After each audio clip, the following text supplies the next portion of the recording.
Seguimos en la mira con el economista Ernesto Talvi. Fede, tenías una pregunta para hacerle. Sí, en los últimos meses hubo algunos temas económicos en particular que empezaron a agarrar peso dentro de la agenda de gobierno, ¿no? Y en particular temas muy puntuales. Por ejemplo, la cuestión de los cincuentones que puso por delante, cuestiones que van más allá de la propia problemática, sino también a nivel político, cómo se ve el problema del déficit fiscal, la consideración que se hace desde los distintos grupos de cuestiones que van más desde el punto de vista redistributivo, cuestiones más ideológicas con el tema de la seguridad social. ¿Vos cómo estás viendo ese problema, Ernesto? Yo estoy viendo el problema, Federico, que ha entrado en una mare magnum de confusión. Entonces hay que separar la paja del trigo. Entonces, uno, no hay ningún problema con el funcionamiento del sistema mixto. Es un buen sistema que tiene un pilar de, como se le llama, de solidaridad intergeneracional, que es lo que aportamos al BPS, y un pilar de ahorro individual, que es lo que aportamos a las AFAP, a las administradoras. Si uno, ¿por qué digo que no hay nada mal con el sistema, más allá de detalles, de las comisiones? Todos los sistemas tienen estos problemas en todo el mundo, no es específico en lo nuestro. Si uno mira, después de la reforma, una persona que aportó toda la vida al BPS, y una persona que aportó toda la vida al sistema mixto, que en aquel momento tendría 25 o 24 años, a los 60 años van a recibir la misma jubilación. Y si se jubilaran a los 65, que era lo que se preveía en aquel momento, el que va por el sistema mixto va a recibir mayor jubilación que el que va por el BPS. Porque el sistema mixto tiene incentivos fuertes para jubilarse más tarde. Así que acá no hay ningún problema. Primer punto. Segundo, el problema de los cincuentones nunca hubiera ocurrido si, como estaba previsto en el 96, cuando se votó esta ley, la votó un gobierno legítimo, un parlamento electo legítimamente, por ende es la ley de la República y es legítima. Cuando esta ley se votó se pensaba que en estos tiempos la edad de retiro se iba a ir gradualmente aumentando hasta 65 años. De hecho, en estos 20 años la esperanza de vida de los hombres aumentó 4 años, de las mujeres aumentó 3 años. Si eso hubiera ocurrido, si las personas se jubilaran a los 65 años, no hubiera habido diferencia ninguna entre el que aportó al BPS y el que aportó parte de su vida al BPS y parte, que son los cincuentones, y parte del sistema mixto. Pasa que es una decisión política complicada de tomar. De acuerdo. Como eso no se hizo, entonces nos generamos el problema. Ahora, un cincuentón, y acá es donde está el kit del asunto, que es quien aportó parte de su vida al BPS y parte a la FAP, se jubila con una jubilación mucho menor que el que aportó toda la vida al BPS y el que aportó toda la vida al sistema mixto. ¿Es una injusticia? Definitivamente. ¿Hay que corregirla? Definitivamente. ¿Cómo hay que corregirla? Al menor corresponsabilidad, al menor costo posible, porque no podemos ponerle arriba de la deuda pública que el país ya tiene, que no es baja, arriba de un déficit que hace que esa deuda pública crezca a un ritmo acelerado, ponerle 3.700 millones de dólares de deuda arriba, porque eso puede comprometer el buen crédito de la República. Y creo que el equipo económico está preocupado con razón por eso, y por eso ha tomado una postura tan firme al respecto. Entonces nosotros la solución que planteamos, la planteó también en su momento el diputado Conrado Rodríguez, es la que hoy plantea el equipo económico, es que al final de la vida el trabajador elija si se va a jubilar por el BPS o por el sistema mixto.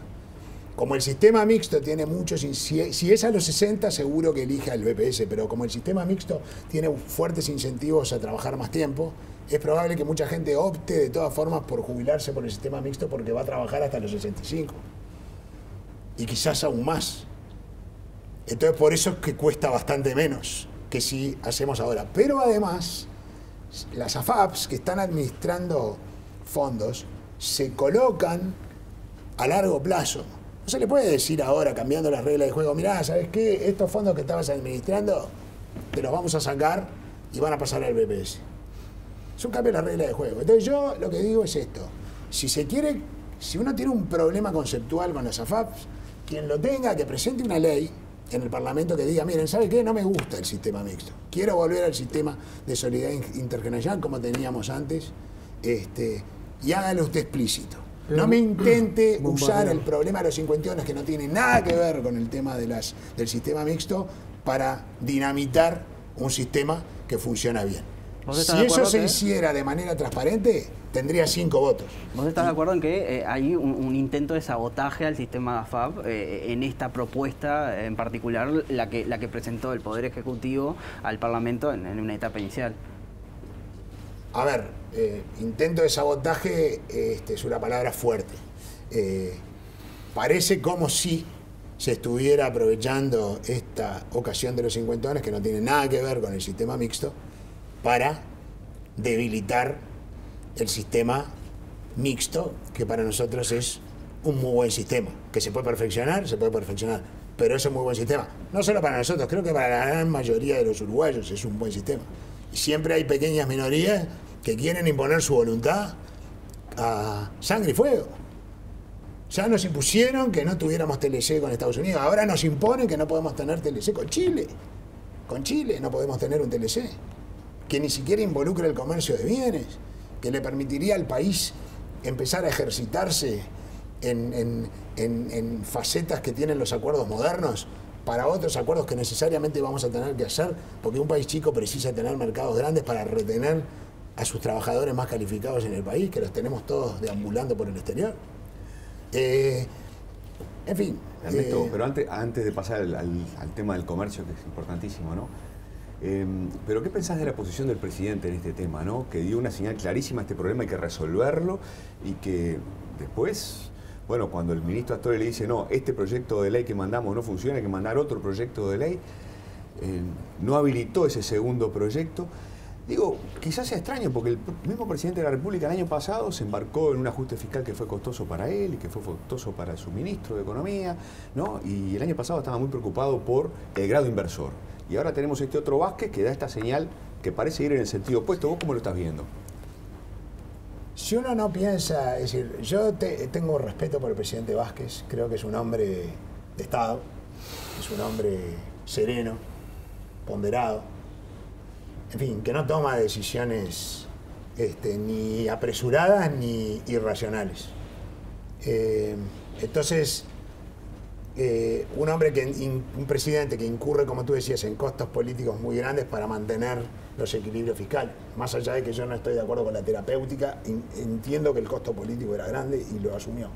Un presidente que negocia un acuerdo de las características que negoció con UPM, que venderlo a la interna, me imagino que no habrá sido nada fácil, porque los pilares sobre los cuales esto se apoya son pilares del desarrollo que más bien se asocian con otro tipo de conceptos. Y le costó un cuadro de gobierno importante como Massoyer.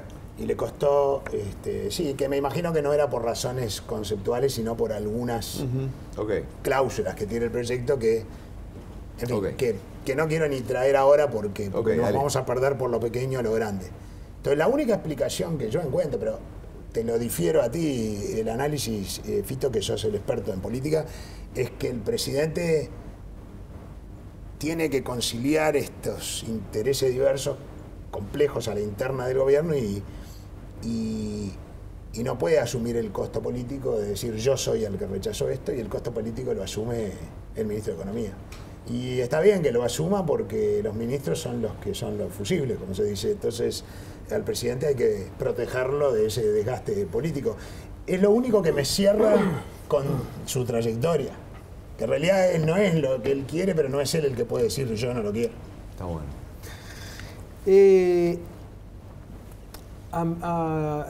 Alguien dijo en abril del año que viene va a haber un acto y Ernesto Talvi va a lanzar su candidatura a la presidencia de la República. ¿Eso dijo alguien? Alguien dijo, sí. Pues yo sé la gente lo que dijo Jorge Valle hace 1 año y medio y me metió en este lío, en estas preguntas recurrentes. Y yo se lo agradezco mucho, más allá del cariño que le tenía y de lo que creo que significó para el país, porque no creo que podía haber un hombre de su estatura para manejar la peor crisis que tuvo el país en su historia económica y manejarlo de la manera que lo hizo. O sea, que realmente crear una marca país a partir de la peor crisis que vivimos, económico, financiera y social, porque fue terrible. Después de los encuentros ciudadanos, Gabriel, que ya hicimos más de 50 en todas las localidades, los 19 departamentos, fueron más de 14.000 kilómetros recorridos, mucha gente ha venido, al igual que lo hizo el doctor Valle hace un año y medio, a alentarnos de entrar en la política. Y lo vamos a considerar, pero en la medida que sienta que entrar a la política es un vehículo de cambio más efectivo que el que estamos haciendo ahora, digamos, porque nuestro compromiso es con el cambio. Hay ciertas cosas, 2 o 3, que nosotros... No voy a volver a hablar de educación, Gabriel, no te asustes. Sí. No, pero ¿es la primera vez que lo consideras en serio? Es la primera vez que lo considero seriamente, lo voy a hacer con serenidad, lo voy a hacer analizándolo muy profundamente, enterándome de qué se trata todo este asunto del cual yo he estado ajeno, y en la intimidad, porque esta es una decisión de vida, es una decisión personal, es una decisión que nadie va a tomar por mí, nadie, y me voy a sentir cómodo con la decisión que tome, porque mi compromiso es con el país.